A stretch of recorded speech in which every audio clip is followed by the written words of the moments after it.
आइए हम लोग प्रभु के वचन में हम देखेंगे पहला कुरिन्थियों की किताब, इसका 4 अध्याय और इसका 14 पद। मैं तुम्हें लज्जित करने के लिए ये बातें नहीं लिखता, परंतु अपने प्रिय बालक जानकर तुम्हें चिताता हूँ। क्योंकि यदि मसीह में तुम्हारे सिखाने वाले 10,000 भी होते तो भी तुम्हारे पिता बहुत से नहीं, इसीलिए कि मसीह यीशु में सुसमाचार के द्वारा मैं तुम्हारा पिता हूँ। बस देखिए प्रभु का वचन क्या कहता है यहाँ पर। आज हम सीखेंगे परमेश्वर के वचन से आत्मिक पिता और मेंटर, यानी दूसरे जो शिक्षक हैं, दूसरे आपको जो सिखाने वाले हैं, उनमें क्या अंतर है। आज हम कुछ बिंदुओं को देखेंगे कि आत्मिक पिता की क्या रिस्पॉन्सिबिलिटी है, क्या उत्तरदायित्व है उसका कलीसिया के अंदर। पौलुस इस बात की गंभीरता को देखता है और कुरिन्थियंस की कलीसिया को ये पत्र लिखता है, और वो एक बात बड़ी अच्छी लिखता है। अगर हम ध्यान दें तो वो लिखता है, मैं तुम्हें लज्जित करने के लिए ये बात नहीं लिखता।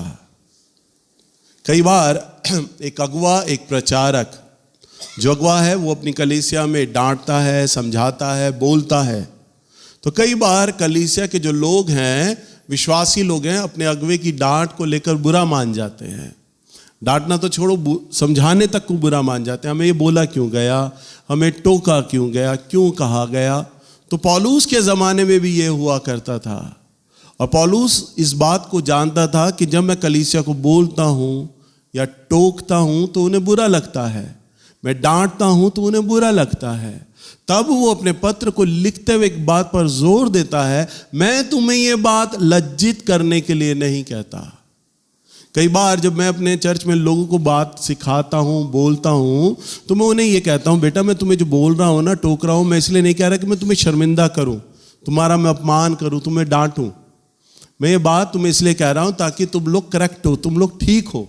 तो पौलुस भी उस दर्द के साथ में इस बात को लिखता है कि मैं तुम्हें लज्जित करने के लिए बात नहीं लिखता, परंतु अपना प्रिय बालक जानकर तुम्हें चिताता हूं, तुम्हें चेतावनी देता हूं। 15 पद में कहता है, क्योंकि यदि मसीह में तुम्हारे सिखाने वाले 10,000 भी होते। तुम बहुत से प्रचारकों को सुनते हो, वो कहता है, तीमुथियुस की कलीसिया को बोलता है, तुम बहुत से लोगों को सुनते हो, मुझे मालूम है, बहुत से लोगों के पास जाते हो, प्रार्थना कराते हो, उनका वचन सुनते हो, उन्हें अपने घरों में बुला रहे हो, तुम लोग जा रहे हो उनकी संगति में। आज जो समस्या हमारी कलीसिया में है ना, ये उस समय भी थी। उस जमाने में भी कलीसिया के जो लोग थे वो जाया करते थे। आज कलीसिया के कई बारी लोग दूसरे लोगों के पास जाते हैं, कई साल तक यहाँ आ रहे होते हैं, तब तक तो उन्हें अपने अगुवे में कोई बुराई नहीं लगती, पर जैसे ही किसी के अंदर मन में खटास आ जाती है ना, जब कड़वाहट आती है, तो सामने वाले में सारी कमियां निकलने लग जाती हैं। भैया में पुराना वाला अभिषेक नहीं है, भैया वैसा प्रचार नहीं करते हैं, भैया तो धन के ऊपर प्रचार ज़्यादा करते हैं, और भैया अब बड़े लोगों से मिलते हैं, हमारी तरफ ध्यान नहीं देते। चर्च में तो अब ये होता है, फलाने दीदी का, फलाने भैया का तो मुंह बना रहता है। क्यों? जिसके मन में जब कड़वाहट और शिकायत आने लगती है ना, तब उनके भीतर ये बातें आने लग जाती हैं। कई सालों तक जब चर्च आ रहे होते हैं, सब कुछ उन्हें अच्छा लगता है, पर जैसे ही कड़वाहट आती है, सबके लिए उनके मन में शिकायतें आ जाती हैं। हमारे चर्च में आशीषें नहीं हैं, हमारे चर्च में वो पुराना वाला अभिषेक नहीं है, हमारे चर्च में अब वो चंगाइयाँ नहीं हैं। नाना प्रकार की शिकायतें उनके मनों में आ जाती हैं। पौलुस के समय में भी ये होता था। मुझे आमोस भैया ने कई साल पहले जब हम दोनों बैठे हुए थे, तो उन्होंने मुझे एक बात कहा, तब मुझे वो बात समझ नहीं आई, पर अब समझ आती है। आत्मिक पिता है ना, उन्होंने बोला, बेटा कलीसिया है ना, हमेशा एक प्रोफेशनल एटीट्यूड अपनाती है, एक प्रोफेशनल संबंध रखती है आपसे। आप पिता बन जाओगे अपने बच्चों के लिए, पर वो आपको पिता नहीं मानेगी, वो प्रोफेशनल संबंध रखते हैं। मैंने कहा, नहीं भैया, मेरी कलीसिया के लोग मुझे बड़ा प्यार करते हैं, मेरे चर्च के बच्चे मुझे बड़ा प्यार करते हैं, उनकी ज़बान ही नहीं थकती, भैया भैया करते हैं, बड़ी जान छिड़कते हैं मुझ पर।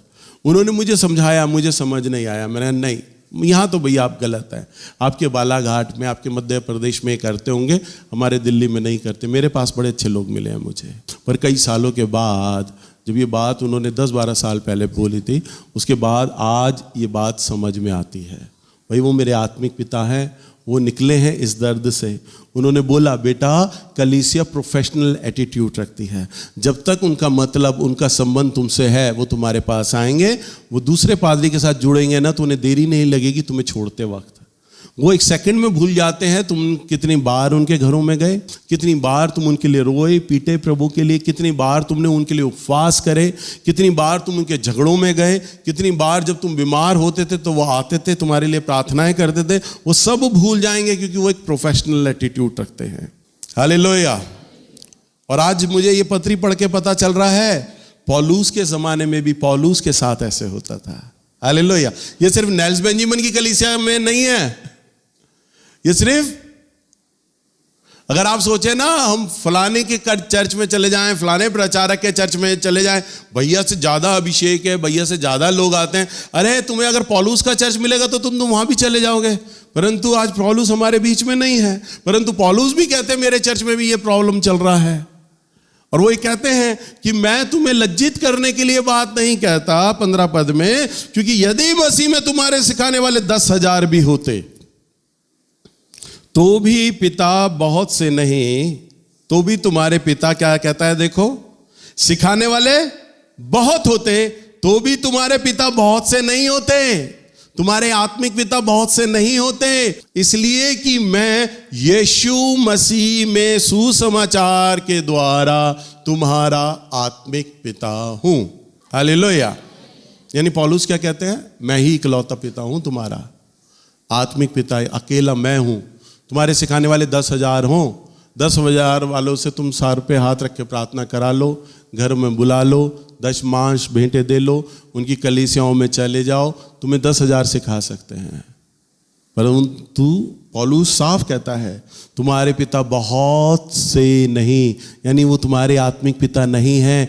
आत्मिक पिता पौलुस कहता है मैं ही हूं, साफ कहता है, इसलिए कि यीशु मसीह में सुसमाचार के द्वारा, काजल बेटा तू पढ़, इसीलिए कि मसीह यीशु में सुसमाचार के द्वारा मैं तुम्हारा पिता हुआ। हाँ, मैं तुम्हारा क्या हुआ, मैं तुम्हारा आत्मिक पिता हूं।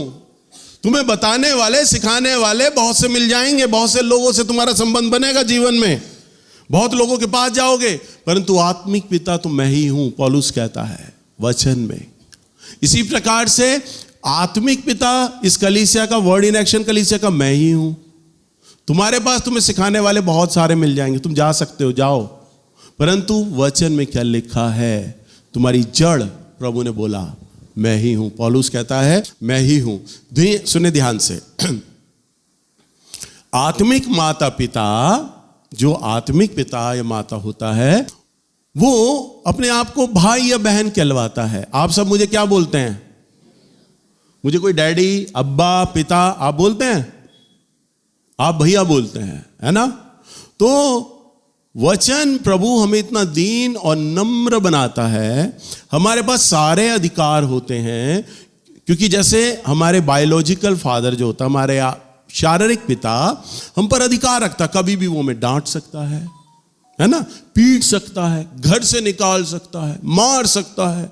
उसके हाथ को कौन रोके भाई, अगर मारे तो पड़ोसी आकर विनती करते हैं, अरे भाई इतना मत मारो भाई, बस रिक्वेस्ट कर सकते हैं, पर वो भी नहीं रख सकते, क्योंकि उन्हें अधिकार है आपको मारने का, पीटने का, सुधारने का, उन्हें अधिकार है। वो आपको पाल रहे हैं, पोस रहे हैं, उन्हें अधिकार है पूरा। तो इसी तरह से वचन में तो लिखा है आत्मिक पिता जो वचन को सिखाते हैं वो दुगने आदर के योग्य हैं।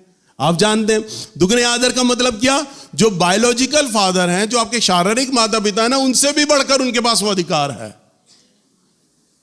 इसका मतलब वो आपको पीट सकते हैं, आपको मार सकते हैं, आपको डांट सकते हैं, आपको चर्च से बाहर कर सकते हैं, कुछ भी आपको कह सकते हैं, उन्हें पूरा अधिकार है, क्योंकि वो तो डबल अधिकार के हैं, दुगने आदर के योग्य हैं।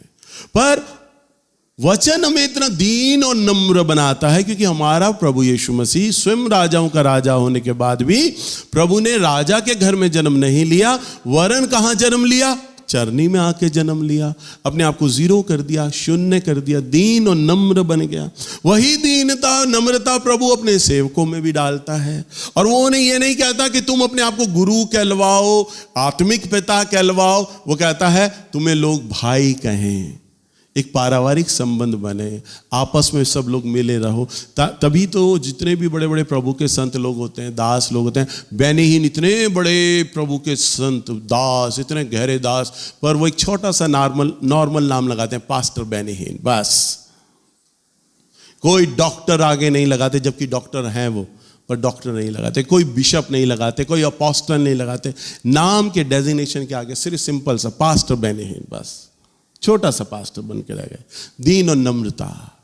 और आज जिन लोगों के पास कलीसियाएं नहीं है वो अपोस्टल बन जाते हैं, जो भविष्यवाणी भी नहीं कर पाते वो प्रॉफिट बन जाते हैं। मेरे फेसबुक में दुनिया भर के अपोस्टल पादरी प्रॉफिट है, पद के पीछे भाग रहे हैं।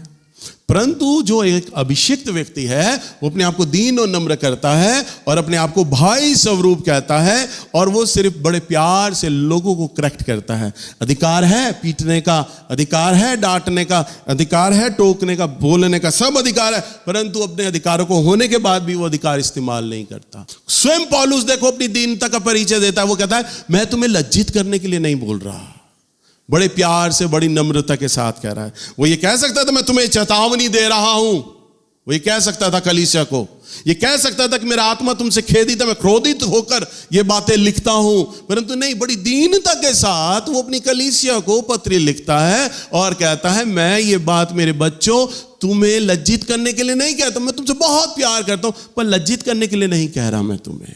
हालेलुया। देखो अगले का चर्च खराब हो रहा है, पौलुस का चर्च टूटने के कगार पर आ रहा है, कलीसिया दूसरे पास्टरों के पास जा रही है, दूसरे प्रचारकों से प्रार्थनाएं करा रही है, तो भी पौलुस का चर्च टूट रहा है, उसकी कलीसिया टूट रही है। और उन लोगों को वो बोल सकता है पूरे अधिकार के साथ, ये भी बोल सकता है तुम्हें मेरे चर्च आना है तो आओ, नहीं आना तो मत आओ, परंतु फिर भी वो अपने अधिकार का इस्तेमाल नहीं करता है। हम इस पत्री को बड़े नॉर्मल तरीके से पढ़ लेते हैं, परंतु पौलुस की हम उस वेदना को नहीं समझ पाते, किस वेदना में होके वो ये बात को लिखता है। वो कहता है मैं तुम्हें लज्जित करने के लिए नहीं कहता, वरन प्रभु में प्रिय जानकर मैं तुमसे बात कहता हूं। हालेलुया। सो जब दीन और नम्र होके एक आत्मिक पिता अपने आप को भाई कहलवाता है, इसी तरह से जो आत्मिक बेटे बेटियां हैं ना, ध्यान से सुनो इधर देखो, आत्मिक बेटे और बेटियां हैं ना, वो भी पिता से जो जुड़ते हैं ना, एक आत्मिक रिश्ता है। और आत्मिक बेटे बेटी भी अपने आप से जबरन नहीं जुड़ते, ये वो लोग जुड़ते हैं आत्मिक पिता से जो सच्चे परमेश्वर को जान लेते हैं और परमेश्वर को पा जाते हैं। हालेलुया। वही आत्मिक बेटे बेटियां बनते हैं, और उन आत्मिक बेटे बेटियों में पहचान होती है, उनके अंदर एक निष्ठा होती है। निष्ठा का मतलब वफादार, वफादार होते हैं वो बेईमान नहीं होते, वो वफादार होते हैं। वो आमोस भैया ने एक बार मुझे बोला, बहुत पहले की बात, जब मेरे चर्च के कुछ विश्वासी लोग टूटे, मैंने उनके सामने सवाल रखा, भैया ऐसे ऐसे होता है, तो उन्होंने बोला बेटा प्रभु ने जो लोग तुम्हें दिए हैं ना, उन्हें तुम डांटो, बोलो, मारो, वो तुम्हारी गोद को छोड़ के नहीं जाने वाले, पर जो लोग तुम्हारे हैं ही नहीं, उन्हें गोद में बैठा के पुचकार के चांदी के चम्मच से भी खिलाओगे ना, तो भी वो तुम्हारे नहीं बनेंगे। बात बड़ी अच्छी बोली है कि चांदी के चम्मच से भी उन्हें गोद में बैठा के खिलाओ तो भी वो तुम्हारे नहीं, और जो तुम्हारे हैं उन्हें डांटो, बोलो, मारो, वो तो भी तुम्हें छोड़ के नहीं जाएंगे। पौलुस यही तो बात समझाना मांग रहा है, तुम्हारे सिखाने वाले 10,000 नहीं, वरन आत्मिक पिता तो मैं ही हूं अकेला। हालेलुया। सो आत्मिक बेटे बेटियों का जो संबंध बनता है ना, ये उस संबंध से बनता है अपने आप से। मैं अपनी इज्जत अपने आप नहीं करा सकता। तुम जितने लोग हो, क्वायर के लोग हो, संजय हो, प्रचारक हो, जितने भी लोग बैठे हैं, मैं किसी को यह नहीं कह सकता भाई तुम मेरी इज्जत करो, तुम मेरा कहा माना करो, तुम मेरे अधिकार में रहो, तुम अपनी जवाबदेही मुझे दिया करो। मुझे कोई जोर नहीं दे सकता कि मैं आमोस भैया की अधीनता में रहूं, मुझे कोई जोर नहीं दे सकता कि मैं आमोस भैया को जवाबदेही दूं, मुझे कोई जोर नहीं दे सकता कि मैं और कोई आत्मिक पिता बना लूं, या आत्मिक पिता के रूप में मैं आमोस भैया के साथ जुड़ा रहा हूं। परंतु ये तो मेरी एक समझ है, मेरा एक आत्मिक निर्णय है कि मैं किसकी कितनी इज्जत करता हूं या किसके साथ कितना जुड़ता हूं। परंतु इज्जत अपने आत्मिक पिता करने का जो पैरामीटर है और उसके साथ जुड़े रहने का जो पैरामीटर है वो क्या है? जब मैं सच्चे परमेश्वर को जान लेता हूं तो मैं ऑटोमेटिकल अपने आत्मिक पिता से ईमानदारी से जुड़ जाऊंगा। समझ रहे हैं? आप प्रभु के साथ कैसे जुड़ते हैं? क्या आप उसकी आशीषों के लिए उससे जुड़ रहे हैं? चमत्कारों के लिए उससे जुड़ रहे हैं आप इस बात को जांचिए। हमारे चर्च के अंदर कई कई साल से लोग आ रहे हैं, परंतु उसके बाद भी उनकी बातचीत में हमें पता चलता है कि ये तो केवल प्रभु की आशीषों से ही प्यार करते हैं, परमेश्वर से प्यार नहीं करते। ये आप किस लिए आ रहे हैं चर्च में? अपने नाम के कारण से इसलिए आ रहे हैं ताकि आपका नाम लोग जाने। आराधना में जो लड़कियां गाती हैं, क्यों गा रही हैं? वो अपने आप से सवाल करें। आराधना में जो लड़के गाते हैं वो क्यों गाते हैं? क्या वो अपने आप को लाना चाहते हैं इसलिए गाते हैं, या जो बजाते हैं वो इसलिए बजा रहे हैं कि वो अपने आप को सामने लाना चाहते हैं? क्यों आप सामने आना चाहते हो? इसका मतलब है आपके मन में ये स्वार्थ है कि मैं सामने आऊं, सामने दिखाई दूं। जब बोला जाता है, अनाउंस किया जाता है कि भाई क्वायर का ऑर्डिनेशन है, किसी ने आना हो सामने आ सकता है, तो कई लोग परवीन से मिलते हैं, भैया मैं भी गा लूंगा, मैं भी गा लूंगा, मैं भी गा लूंगा। पर यहाँ पे तो ये भी तो बोला जाता है कि भाई चर्च में सफाई के लिए, झाड़ू बर्तन करने के लिए बच्चे नहीं है, तब तो कोई नहीं आता। सेवा करनी है ना तो झाड़ू लगा के भी होती है, गंद उठा के भी होती है। जरूरी है कि माइक पकड़ के सामने गाना गाया जाए तो वही सेवा कहलाई जाती है। इसका मतलब है क्या? झाड़ू मारने वाले दिखाई नहीं देते, पर गाने वाला दिखाई देता है। तुम कौन सी सेवा चाह रहे हैं? अपने स्वार्थ की सेवा। जो व्यक्ति इस विचारधारा का है ना, वो कभी अपने अगुवे की आधिक्यता में नहीं हो सकता। जो व्यक्ति सिर्फ परमेश्वर को पाना चाहता है, परमेश्वर के पीछे चल रहा है, परमेश्वर को ढूंढ रहा है, जिसका संबंध परमेश्वर से है ना, वो व्यक्ति परमेश्वर से जुड़ी सारी चीजों का आदर करेगा, क्योंकि वो पिता को जान चुका है, क्योंकि वो परमेश्वर को जान चुका है। क्योंकि मैं अपने पिता को जानता हूं और मेरे पिता का ये सेवक है, और वचन के अनुसार ये मेरे जीवन पे अपॉइंट किया गया है। वचन के अनुसार ये मेरे जीवन का आत्मिक पिता है। मेरे सारे जीवन की जवाबदेही इस व्यक्ति के पास जाती है। तो ये वचन जो कहता है ना मेरा, क्योंकि मैं अपने परमेश्वर से प्यार करता हूं, मैं अपने परमेश्वर के वचन से प्यार करता हूं, इसलिए मैं अपने आत्मिक पिता का भी वही ऑनर, वही आदर करूंगा। और ये जो संबंध है ना, ये कोई फॉर्म भर के नहीं बनाया जाता। मैंने कभी आत्मिक बेटे बेटियों के लिए फॉर्म नहीं छपवाए, ये वर्ड इन एक्शन का आत्मिक बेटे बेटियों का संबंध वाला फॉर्म है, आप जी भरिए ना। ये तो आत्मिक रिश्ता है, ये आत्मिक प्रेम है। और ये वो प्रेम वो ही कर पाता है जो प्रभु को जान ले। हालेलुया। जो प्रभु को जान ले। आज के जमाने में बहुत सारे लोग आत्मिक पिता बनना चाहते हैं, बहुत से लोग पास्टर बनना चाहते हैं, बहुत से लोग अगवा बनना चाहते हैं। मुझे कहते हुए अच्छा नहीं लगता, पर सिखाना पड़ रहा है। विषय ऐसा है। मेरे चर्च से कई लोग गए और उन्होंने चर्च खोल लिए। मैं क्या बोल रहा हूं?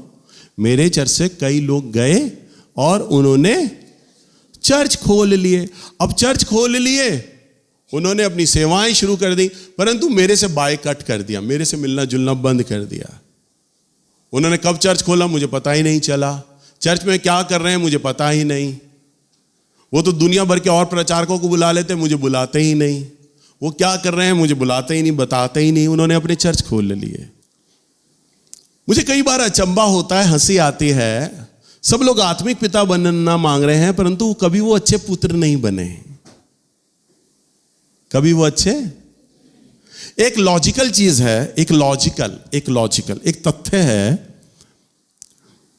आपके पास सारे बेटे और बेटियां हैं, कल को उनका ब्याह करोगे, शादी करोगे, अभी वो कुंवारे हैं। आपकी लड़की मां बनेंगी और आपके लड़के पिता बनेंगे। ये दुनिया का दस्तूर है। आप भी कुंवारे थे, आपके माँ बाप ने शादी करी, आप भी माएँ बनी, आप भी पिता बने, फिर आपने अपने बच्चों का ब्याह शादी करोगे, वो भी पिता बनेंगे और वो भी माएँ बनेंगे। परंतु इससे पहले कि हम माँ बाप बने, हम एक प्रोसेस से होके गुजरते हैं कि हम पुत्र भी बनते हैं और पुत्री भी बनते हैं। समझ पा रहे हैं? जब हम एक अच्छी पुत्री बनते हैं और अच्छा पुत्र बनते हैं तो हमारे नेचर में वो चीज आ जाती है कि हम अच्छे पिता बन सकते हैं। हालेलुया! हम क्या बन सकते हैं? अच्छे पिता बन सकते हैं। तो जब हम अच्छे पिता बनते हैं तभी हमें हमारे से अच्छे पुत्र जन्म लेंगे। हालेलुया! समझ पा रहे हैं? जब मैं अच्छा पुत्र हूं तभी मैं अच्छा पिता बनूंगा, और जब मैं अच्छा पिता बनूंगा तो मेरे से अच्छे पुत्र पुत्रियां जन्म लेंगे। समझ पा रहे हैं? जब मुझे कोविड हुआ और कोविड में सारे अस्पताल का मेरा खर्चा, बहुत अधिकांश खर्चा ना मेरे बेटे ने उठाया, शानू ने।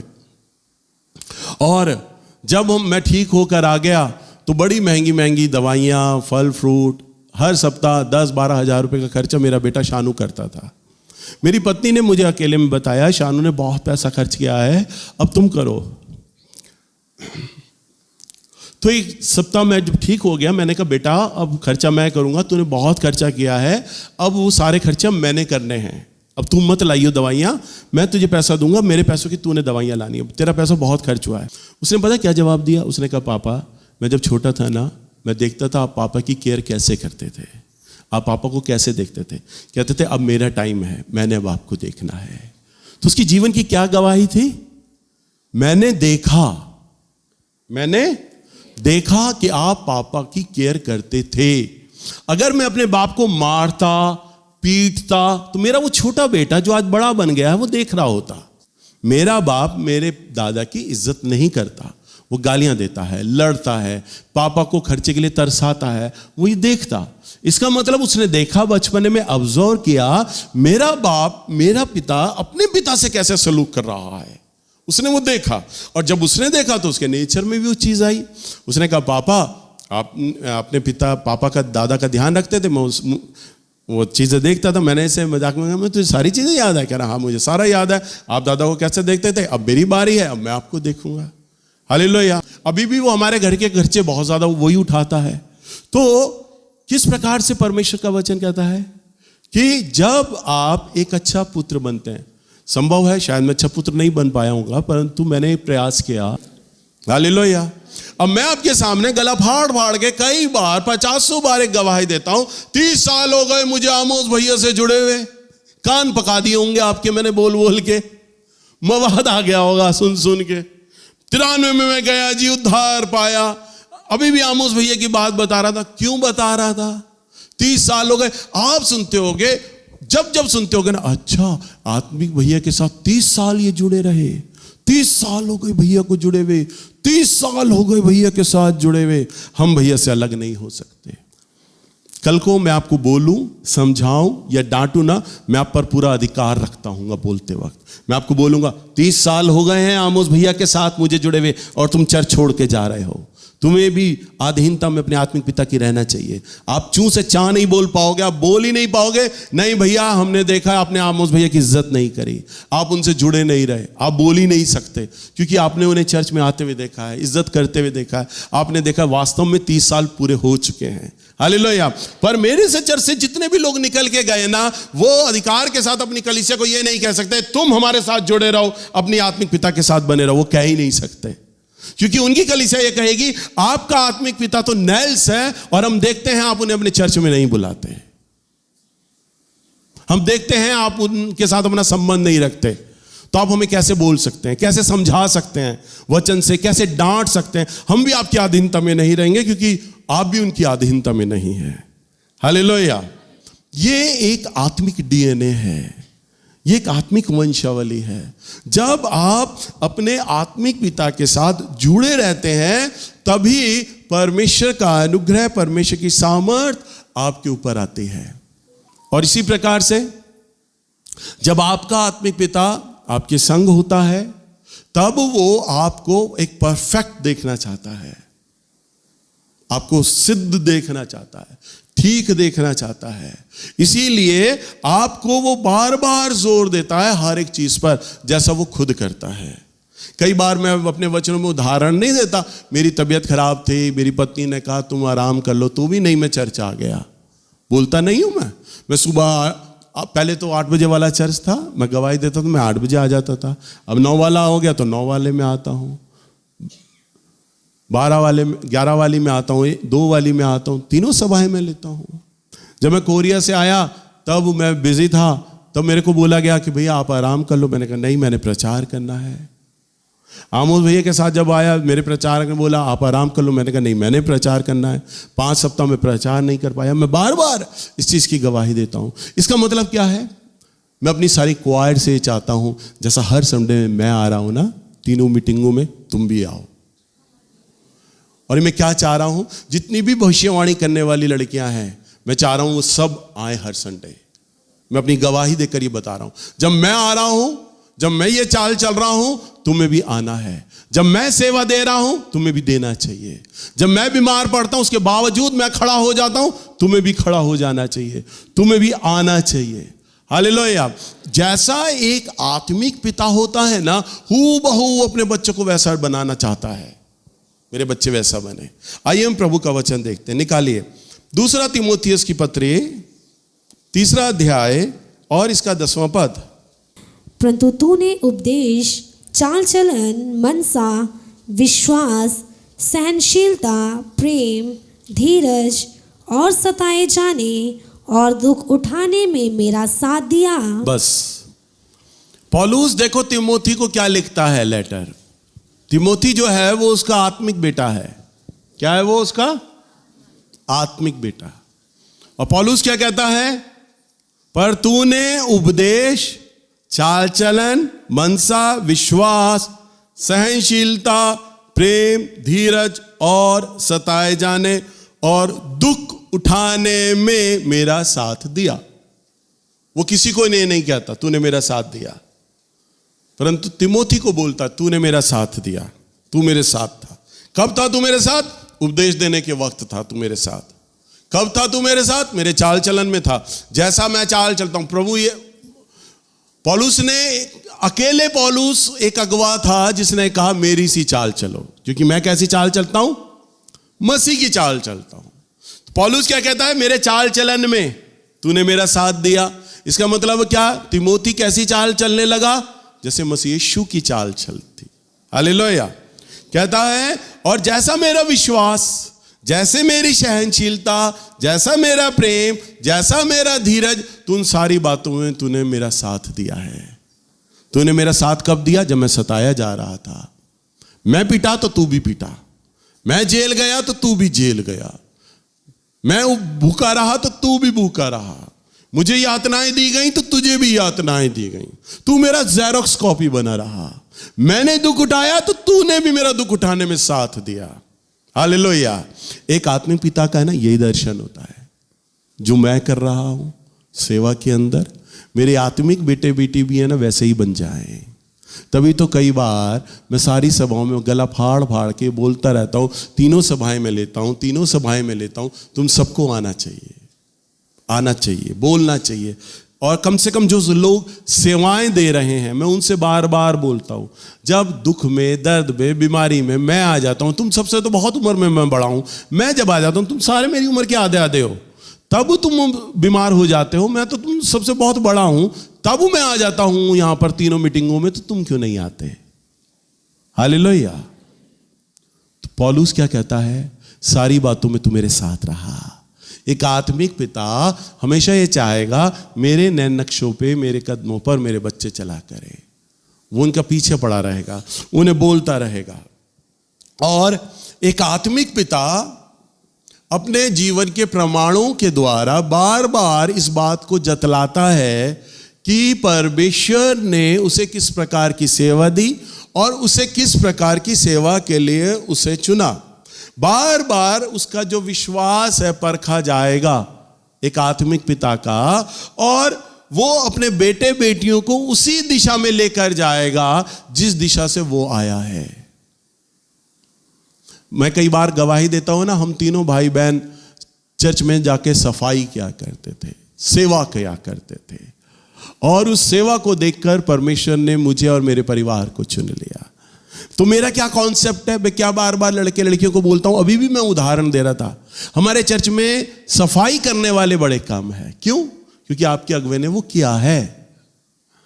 मैं उस मार्ग से निकला हूं, मैं उस मार्ग की सच्चाई जानता हूं। पिछली बार मैं कोरिया के लोगों को देखकर क्यों प्रभावित हुआ था, क्यों मैंने प्रचार किया था कि उनकी पादरी की बीवियां प्लेटें मांज रही हैं, लड़के लड़कियां प्लेटें मांज रहे हैं, फ्लश धो रहे हैं, हर छोटा काम कर रहे हैं। क्यों मैंने बोला? क्योंकि हम लोगों ने वो किया था। हालेलुया। तो एक आत्मिक पिता जैसा खुद पला बड़ा है, जैसा खुद उसने सीखा है, क्योंकि वो जानता है मेरे क्या करने से प्रभु नाराज हुए थे, मेरे क्या करने से प्रभु ने मुझे बढ़ा दिया था, मुझे सफल किया था। इसी प्रकार से मेरे ये आत्मिक बच्चे हैं, इनका समय बर्बाद नहीं होना चाहिए, इनका अपना मेहनत बर्बाद नहीं होना चाहिए। मैंने इतने सालों में वो उन बातों को सीखा है, जाना है क्या करने से प्रभु खुश हो जाएंगे, क्या करने से प्रभु आशीषित करेंगे। मेरे बच्चे मेरे अच्छे सेवक कैसे बने, मेरे बच्चे मेरे आत्मिक बेटे बेटे अच्छे अगुवे कैसे बने, अच्छे लीडर कैसे बने, क्या जड़ है वो। जिस प्रोसेस से मैं गुजरा, मैं चाहूंगा मेरे आत्मिक बेटे बेटियां भी है ना उसी प्रोसेस से होके गुजरे। हालेलुया। तभी मैं चाहूंगा कि वो उन सारी चीजों को सीखे और जाने, ताकि वो भी एक अच्छा अगुवा बने। हालेलुया। साथ में एक अगुवा हमेशा अपने बच्चों को चाहता है कि मैं तुम्हें हमेशा चेतावनी देता रहूं, बताता रहूं, सिखाता रहूं, हमेशा एक अगुवा। और जो एक अगुवा है ना, हमेशा ये चाहता है कि मैं अपने बच्चों को डांटूं, बोलूं। और कई बार एक आत्मिक पिता हर बार इस प्रोसेस से होकर गुजरता है। अगर हम देखें, निकालिए इब्रानियों की किताब 12 अध्याय और इसका 5 पद। बहुत ही सुंदर वचन है, ये ड्यूल वचन है। ये वचन परमेश्वर और आत्मिक पिता दोनों के लिए एक समान काम करता है। अगर हम सोचे ना ये बात परमेश्वर के लिए है, तो परमेश्वर और आत्मिक पिता दोनों के विषय में ड्यूल वचन है ये। निकालिए इब्रानियों 12 अध्याय और इसका 5वां पद। तुम उस उपदेश को जो तुमको पुत्रों के समान दिया जाता है भूल गए हो। हे मेरे पुत्र, प्रभु की ताड़ना को हल्की बात ना जान, और जब वह तुझे घुड़के तो साहस ना छोड़, क्योंकि प्रभु जिससे प्रेम करता है उसकी ताड़ना भी करता है, और जिसे पुत्र बना लेता है उसको कोड़े भी लगाता है। हाँ, वो कहता है जो पुत्र जिसे पिता पुत्र बना लेता है उसे क्या करता है? कोड़े भी लगाता है। और कहता है प्रभु की ताड़ना को हल्की बात ना जान, और जब वो तुझे झुड़के तो याब ना छोड़। आगे 7वां पद। तुम दुख को ताड़ना समझकर सह लो, परमेश्वर तुम्हें पुत्र जानकर तुम्हारे साथ बर्ताव करता है। वह कौन सा पुत्र है? हाँ, देखो पौलुस अब उदाहरण दे रहा है। वह कौन सा पुत्र है? हाँ? जिसकी ताड़ना पिता नहीं करता। जिसकी ताड़ना पिता नहीं करता। यदि वह ताड़ना जिसके भागी सब होते हैं तुम्हारी नहीं हुई, तो तुम पुत्र नहीं पर व्यभिचार की संतान ठहरे। हाँ, वो क्या कहता है कि ताड़ना तो सभी की होती है। भाई, आप सबने अपने माँ बाप से मार खाई है या नहीं खाई? बोलिए, हैं? खाई है। पर आजकल की जो जनरेशन है वो नहीं खाती। बड़े लाड़ प्यार से पल रहे हैं ये सब, जितने भी ये है ना। एक आधे की होती होगी, नहीं तो ज्यादातर तो लाड़ प्यार से पल रहे हैं। भाई, हमारी तो बहुत पिटाई होती थी, एक की गलती पे तीनों की पिटाई हो जाती थी। हैं? तीनों की पिटाई हो जाती थी, बड़े सख्त डंडे से पले हैं। तभी तो आज हम तीनों में प्यार है। हालेलुया। तभी तो ये प्रॉपर्टी अभी तक 14-15 साल हो गए हमारे पापा के नाम पर है, हमारे में से किसी के नाम पे नहीं है। वो उनकी सख्त पिटाई से, सख्त डांट से, सख्त संस्कार से। पर आजकल के ये बच्चे जिनकी माँ बाप ने इन्हें नहीं डांटा, मारते ही नहीं, डांटते ही नहीं, करेक्ट ही नहीं करते, मुझे कहते हुए अच्छा नहीं लगता। आगे क्या कहता है? अगर तुम्हारी ताड़ना नहीं हुई तो तुम व्यभिचारी की संतान ठहरे। किसकी संतान ठहरे? मैं नहीं कह रहा भाई, बुरा मत मानना, बाइबल बोल रही है। और मैं नहीं चाहता आप सब मुझसे पैदा हुए हो, आप हरामी की संतान नहीं हो, आप व्यभिचार की संतान नहीं हो। पौलुस क्या कहता है, जो हमसे पैदा हुआ है अधिकार है बोलने का, डांटने का, क्योंकि पिता जिसे पुत्र बना लेता है उसको ताड़ना भी देता है, उसको मारता है। वो कहता है, उदाहरण देता है कि ताड़ना शारीरिक में तुम्हारे माँ बाप ने भी तुम्हारे साथ करी है। हालेलुया। तो इसी प्रकार से आज सुनो ध्यान से मैं क्या बोलने जा रहा हूं। आज बहुत सारे आत्मिक बेटे बेटियां अपने आत्मिक पिता से हमेशा प्यार प्यार चाहते हैं, दुलार दुलार चाहते हैं। वो चाहते हैं हमारा आत्मिक पिता बस हमारी तारीफें करता रहे, हमारे लिए भला बोलता रहे, हमसे सिर्फ प्यार करता रहे, हमें डांटे ना, हमें बोले ना। डांटना और बोलना तो बहुत दूर की बात है, हमारा पिता हमें सुधारे भी ना। हम जैसे हैं बहुत अच्छे हैं, हालेलुया। हम जैसा सोचते हैं बहुत अच्छा सोच रहे हैं, हम जैसा कर रहे हैं हम वैसा कर रहे हैं, परंतु मैं तो आपको बोलूंगा, क्योंकि मैंने अपने जवाबदेही किसको देनी है?